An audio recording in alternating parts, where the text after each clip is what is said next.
I'm super excited about our Sunrise Sit Down this morning. We're highlighting a Midlands nonprofit inspiring the future of women in STEM using a unique approach. Joining us now is Shambi Broom, the founder of Web Girls Code. Good morning. How are you doing? Good morning. I'm doing great. Thank you for having me. Of course. Well, thanks for being here. So tell us a little bit about what inspired you to form this organization and why it's so impactful.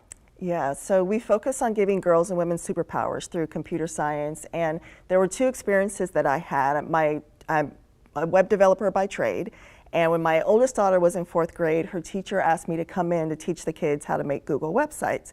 And when I was in the classroom, I noticed there was a lot of repetitive things that we did, and I would say, what do we do next? And the boys would jump out of their seats or yell out the answer, and the girls were just sitting quietly. And I'm walking around the classroom, and they were like 1 or 2 steps ahead already. And that was my first experience. I was like, man, wouldn't it be nice if there was a safe space for girls to learn about computer science and not feel like they were drowned out? And then other experience, I was a substitute teacher, and the assignment for the kids that day was they could do their report as a regular report or a website. And I'm like, great, perfect day for me to be here.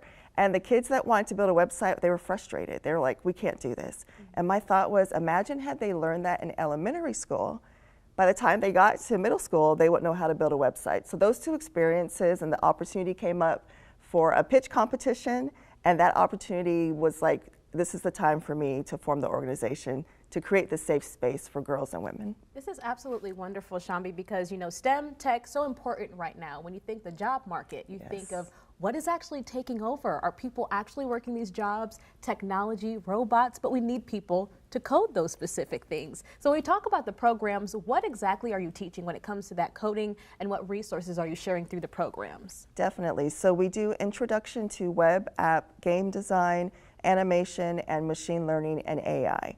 So for example, with the machine learning and AI, we actually work with starting at kindergarten with the kids, and what you just said is what we do is we help them to see the people element. So they build a chatbot. They build a basic chatbot to understand that you still have to give the computer the data to know how to respond. So we start, like I said, elementary school. We've done summer camps the last 3 years with that. And then also with the web design, we start with just the basics. I always say we do the 1+1, HTML, CSS, and we're actually working with a cohort of women this weekend who started there, and now they're going to learn WordPress software, which is what powers 40% of websites in the world. So we're going to do a workshop this Saturday so they can start learning how to build with WordPress. Oh, that's amazing. And can I ask you, how long does it take to learn a skill like that? It's very complex, it sounds.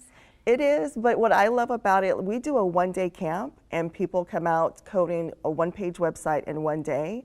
But our goal is to kind of have people on a 2-year track, especially our adults, where in 2 years they can qualify for some sort of professional apprenticeship so that they can become junior software engineers. So that's our goal, and so we start young, and then by the time they're 18, we want to be able to have them becoming junior software engineers in about 2 years. Wow, seeing that progress over the years, I know is not only so fulfilling, I'm sure, for the student, but for you guys to see as well in that process. We want to make sure community members can, you know, apply or get involved in any resources or events that you guys have. So how can people participate?